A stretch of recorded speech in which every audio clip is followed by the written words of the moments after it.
How's it going, YouTube? Back at it again. Doing our Trail Finder 2 build. On our last video, we actually did steps 1 through 13. And now we're going to do 14 through building the axles. So that'll be like 14 through 20 or something. 14 through 20. Yep. So, step 14 has you building your battery tray, your receiver tray, and all that stuff. This is where everything sits in the truck. I already did that. These two outside posts are held on with two 8mm non-countersunk heads, and then these two here, which are where your servo mounts for your 2-speed tranny, are held on by two countersunk head screws. So what we do now is we mount it with 4 8mm countersunks. And then we're also going to do our battery box with 8mm countersunks. Or not our battery box, our receiver box. So let's get that open real quick. Let's see. There we go. Just rip and tear. Rip and tear. Alright. And our faux gas tank / receiver box goes back here. Like so. So let's get these on. Now, when you're doing Loctite, you got to remember that Loctite damages plastic. So if you're doing it, make sure you're watching out and not hurting your plastic bits. Don't get any of it on your plastic. It'll eat it and make it weak. So if you're doing Loctite when you're doing Loctite on your receiver box, you want to make sure that you put the bolt through, then put a tiny little Loctite on it, or just don't Loctite it and cinch it down nice and tight. The plastic should absorb, or should squish a little and give it kind of a resistance, so kind of like a resist a spring washer. So with 3 of those in, you can just cinch those down, or cinch your 3 down like that, and then just put your 4th one in. This plate's aluminum or metal, so of course you can Loctite it. So we'll just run that down like so.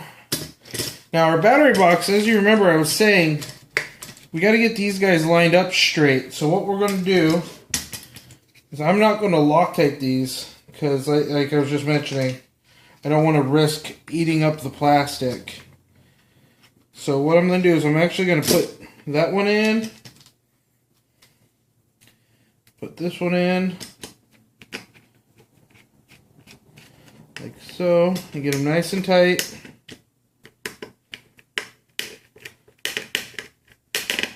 You can hear the plastic creaking, so that means, you know, the plastic's going to hold that screw in there nice and tight to keep it from going anywhere. So what I'm doing now is I'm actually loosening that cross brace so I can twist the brace down out of my way to get the new one in place. So, or to get, not the new one, get the screws lined up in these holes. So with it loosened up, just kind of wiggle until you get your screws started. Get this one in, get it cinched down nice and tight.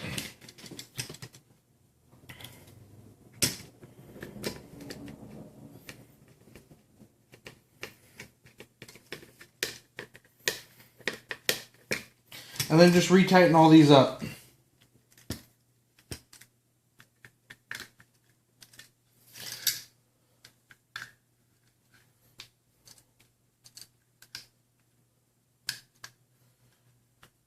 Alrighty.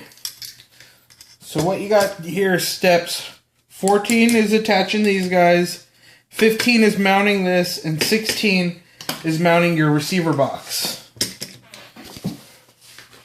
We'll go off to 17 now, which is going to be mounting your rear body post, which are these guys, using massive 14 mil screw. So we'll set those aside, grab our 14, 18, 14. Drop 2 of those out. Now I'm leaving the 8s out because I need them again here in a couple seconds to finish up with the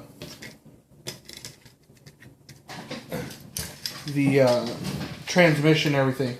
So your 14s and your body post go into the last hole on this rear brace. There's 4 holes.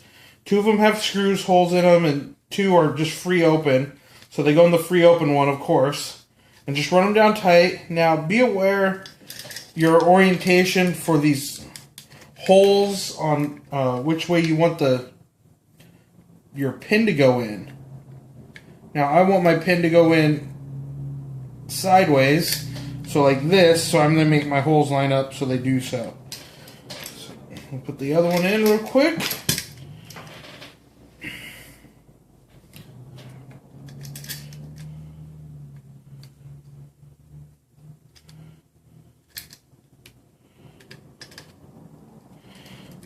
So,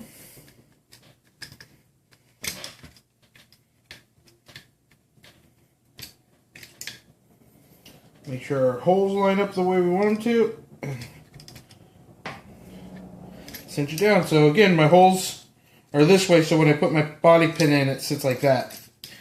Now it tells us to attach bumper number 2 in our instructions, and you can see right here, that's number 2, so it tells you which one you're going to want to mount. So, and each one's going to give you a different feel for the way the truck is going to be doing, like the height of your bumper and everything. So each one of those gives you a different height of the bumper. They go in with 2 8mm countersunk screws. This piece is plastic. This is going to be our first plastic piece of many coming up here shortly. Actually, not that many. I think just our last 2 plastic pieces are our drive lines, which are pretty much junk from what I've been reading.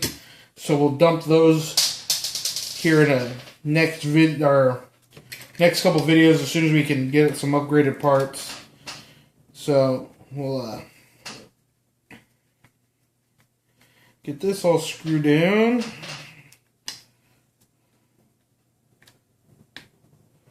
Remember, this is plastic, so don't go hog wild tightening it because you'll just strip it out.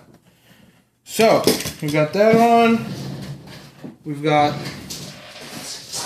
the bumper in place. Pick up the screw I just threw on the ground. And our next step is going to be mounting our transfer case.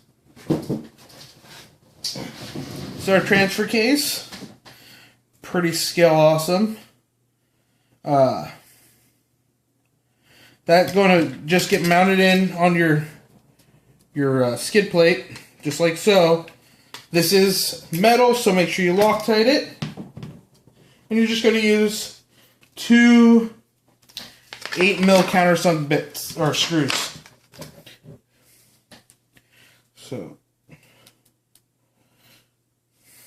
Loctite. Looks like I'm running out of Loctite, of course, just as the fun's beginning.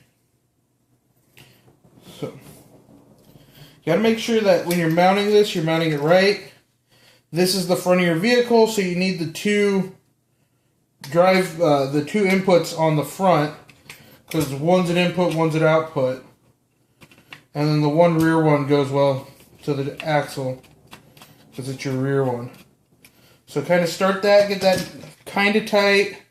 Just, you know, don't cinch it down yet. We want to make sure that we get the rear one in place. Like so. Or not the rear, the lower one. Because there's two. Now we got it in. Just give it a nice tighten. And there we go. Our next step is we'll set the chassis aside. We'll grab our 2-speed transmission. And we're going to use our last two 8mm countersunks and put on this little bracket right here. Interesting little bracket, but so aluminum, Loctite, and a little much.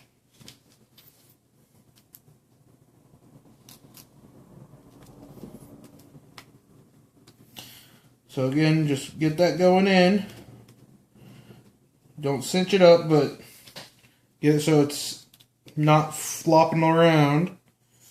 A little Loctite.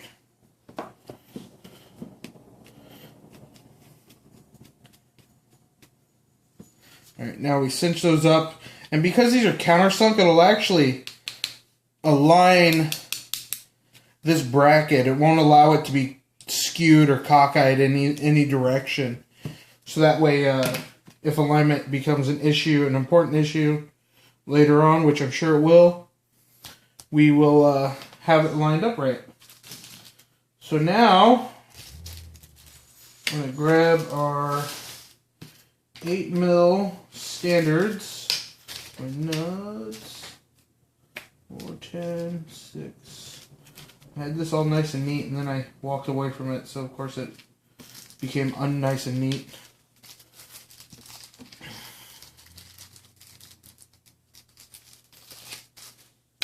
$10, 8mm. Alrighty. So we use two 8mm button heads to put on our last bracket onto the transmission.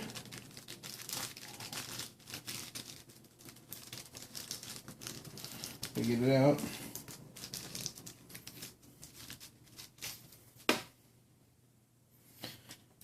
Now this bracket can only go on one way, because you'll see that the screw goes through here, but if you try and put the screw through, you actually have to screw it in. So it can only go on one way, so don't worry about that. As long as your orientation is the flat part of the bracket is down, you're good to go. So a little Loctite.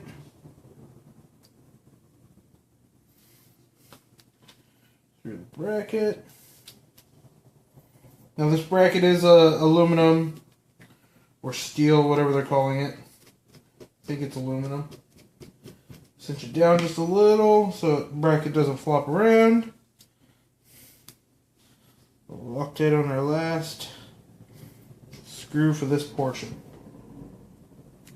And by a little, I mean way too much. But that's alright. Tighten that all up.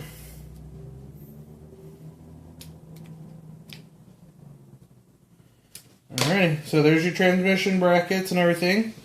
So we set that aside. And our next step is 21, which we'll do the axles separately in another video. So we'll skip the axles. There is a note on redoing step 21. So they've updated the manual. They must have had issues. So we'll just blaze on by. That's mounting of that. We're going to put bumper 3 on the front. So we'll pull our chassis back real quick.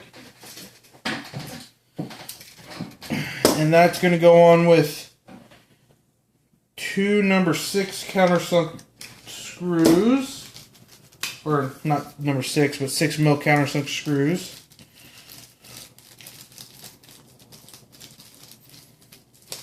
Now I work out of order on a lot of this stuff. I know, I'm sorry.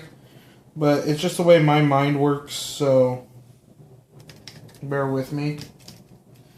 So get this one going.